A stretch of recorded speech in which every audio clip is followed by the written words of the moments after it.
All right, Krystal, what's on your radar? Well, it is actually happening. Faced with the terror of Bernie Sanders' nominee, the Democratic establishment is throwing absolutely everything they can at the Stop Sanders movement. As we've been discussing, Pete and Amy both dropped out and endorsed Biden at a rally last night. They may hate each other, but not as much apparently as they hate universal health care. Harry Reid announced he too was endorsing Biden. Beto was there last night endorsing Biden. Obama sending out the signal that Biden is the one to get behind. Meanwhile, Elizabeth Warren still in the race to split the progressive vote with a super PAC funded by donors who are certainly more interested in stopping Bernie than they are in helping Warren. So here we are. It's Super Tuesday, and in a blink, the race has essentially narrowed back down to Biden versus Bernie. It's exactly, honestly, where we thought it would be all along. 3 months ago, in early December, I laid out the dynamics of what that matchup could look like. So that leaves the race where it maybe should have been from the start, Biden versus Bernie.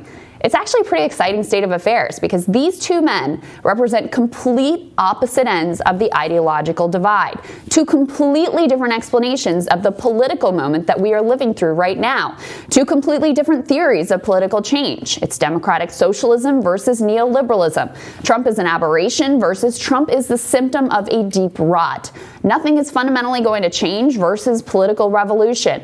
Let's negotiate versus let's organize. It's a fascinating and vital debate within the party with massive implications for the future of the working class. Now, if you are a Sanders supporter, you shouldn't be afraid of that fight. Now it is time to explicitly debate the future of the working class without distractions like Pete and Klob and Steyer all muddying the waters. Let's have that generational and ideological clash over the next weeks and months and see where the present and the future lies. Here's what I'll say. The establishment wants a head-to-head race of Bernie versus Biden. They should be careful what they wish for here. First of all, while there is absolutely no doubt that fortunes have quickly reversed for the former vice president, don't forget that the fundamental weaknesses which led him to fall so precipitously in the early states still very much remain. Weaknesses which were masked at times by the sheer number of candidates in the race. Why attack Sanders? Why? You're getting nervous, man. And Corn Pop was a bad dude. And he ran a bunch of bad boys. I'm not sedentary. I get up and no, let him go. Let him go. Look, the reason I'm running is because I've been around a long time and I know more than most people know. And I can get things done. That's why I'm running. And you want to check my shape on, let's do push-ups together here, man. Let's run. Let's do whatever you want to do. Let's take the night pizza. You ever been to a caucus? No, you haven't. You're a lying dog-faced pony soldier. You said you were. Make sure make sure you have the record player on at night, the phone. And so he was up on the board, wouldn't listen to me. I said, hey, Esther, you, off the board, or I'll come up and drag you off. We hold these truths to be self-evident. All men and women created by you know the thing. Poor kids are just as bright and just as talented as white kids. I'm beginning to see why your wife left you. And he cut off a 6-foot length of chain. He folded up. He said, you walk out with that chain. And you walk to the car and say, you may cut me, man, but I'm going to wrap this chain around your head. If you agree with me, go to Joe 30330 and help me in this fight. Thank you very much. That's the guy you're betting the farm on? Okay. How will it go for Biden on a debate stage essentially one-on-one versus Bernie Sanders? No longer will he be allowed to just ramble on in incoherence out of pity. The Sanders team is not going to make the mistake again of failing to remind voters of his past positions on war and trade and Social Security. The head-to-head direct contrast between the capable Sanders versus the bumbling mush of Biden is unlikely to serve Biden very well. Will voters continue to see him as electable after taking a good, hard look at him without him being able to hide out while Pete and Amy fight or Warren and Bloomberg fight or Pete over-talking literally everyone on the stage? The establishment is now putting all of their eggs in the Biden basket. How's that going to go? Here's another thing about the head-to-head matchup. When there were many candidates in the race, disingenuous pundits and candidates could make the super friends moderate lane argument. Well, if you add up all the moderates together, then you get more than whatever Bernie got in the state. Most significantly, this add up all the candidates and compare to Bernie approach was exactly how these people were gearing up to justify stealing the nomination from Bernie at the convention. It wasn't a great argument, but it was something. If the contest collapses to more or less Biden versus Bernie and Bernie wins more delegates, how then are you going to justify taking the nomination from him? If the American people have a clear choice of Joe Biden's status quo and Bernie's political revolution and they choose Bernie, what patina of virtue can you then use to mask your power play? Finally, if you shoot at the king, you better kill the king. The establishment of the Democratic Party and their donor class and their media allies are going all in for Joe Biden. They have shot nearly every bullet in their gun. Of course, no one in the Sanders movement will be a bit surprised. Senator, our reporting shows that Pete Buttigieg said he got out of the race to try to stop you. I am shocked by that. Are you concerned about the moderates consolidating behind Joe Biden? Look, it is no secret, I mean, the Washington Post has 16 articles a day on this, that there is a massive effort trying to stop Bernie Sanders. That's not a secret to anybody in this room. The corporate establishment is coming together, the political establishment is coming together, and they will do everything. They are really getting nervous that working people are standing up. And by the way, when we talk about South Carolina and when we talk about other states, we are winning working class voters by big numbers. So they're nervous that working class people are standing up for decent wages. They're nervous that we are prepared to take on the fossil fuel industry to try to save this planet. They're nervous that more and more Americans understand that healthcare is a human right, not a privilege. So it doesn't surprise me. All right, I started by talking about a super PAC that is spending millions of dollars today. So why would I be surprised that establishment politicians are coming together? The naked and complete opposition of the establishment has made it clear to all that the race is really us versus them. They have put it all on the line, and frankly, in doing so, they're running quite a risk. If Bernie does come out of Super Tuesday with a delegate lead, after all of the endorsements and the speeches and the rallies and media pumping of Joe Biden, then that entire infrastructure will be exposed as the hollow and impotent shell that it is, a paper tiger pretending at greatness. If Bernie is able to prevail through the remaining slog of contests in spite of having all of the powers that be clearly and openly aligned against him, then the destruction of the Democratic Party will be complete.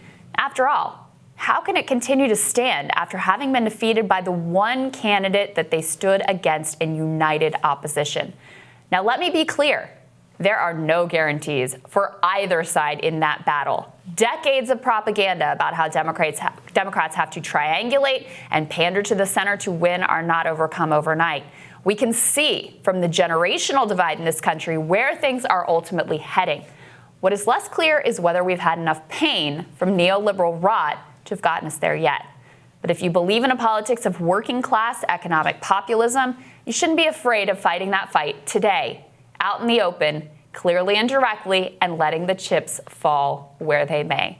Sagar, this thing is a long way from over. Oh, yeah. But it's incredible that the establishment's last great hope is Joe Biden. Yeah, again, I don't know how many, I'm going to say this every day, I guess, for the next year. He can't speak. We have a supercut. He literally can't speak. But the problem is, and I agree with you, if it was Biden just versus Bernie, it'd be fine. But Bloomberg and Warren are actually doing everything they possibly can in order to help Joe Biden. Because if we've seen the matchups, Bernie versus Biden, Bernie wins almost every single time. Yeah. I mean, I'm sure Biden will have a bump from post South Carolina, but Bernie at one point was beating him by like 20 points in a general point matchup. But at this point, with all these people streaming delegates away, all Biden has to do, and as we know this, especially with Bernie, Bernie's boxed himself into this corner because he says whoever has the most plurality should win because they expected it. Well, we're at a point now where his post-South Carolina bump, the Obama world and all those other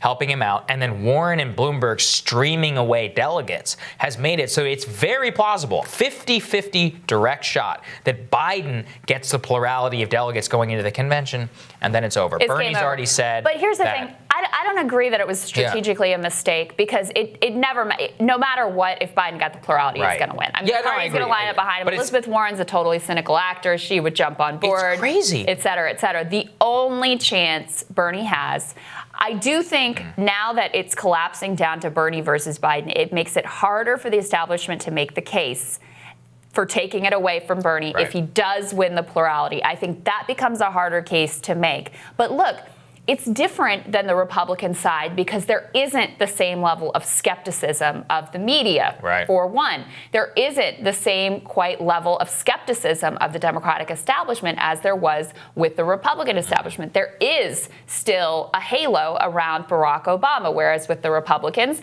there was not a halo remaining around George W. Bush. So you could run explicitly against that. It is a different dynamic than existed in the Republican Party, and we shouldn't close our eyes to that. I think that's a really important dynamic that we have to underscore is that the Democratic establishment has much more power than the Republican establishment did in 2016. Barack Obama, the single most popular figure in the Democratic Party. MSNBC. There are millions of people who actually trust MSNBC. Democratic voters. Don't ask me why, but they do. We're going to talk more about MSNBC later, by the way. A little bit about that later.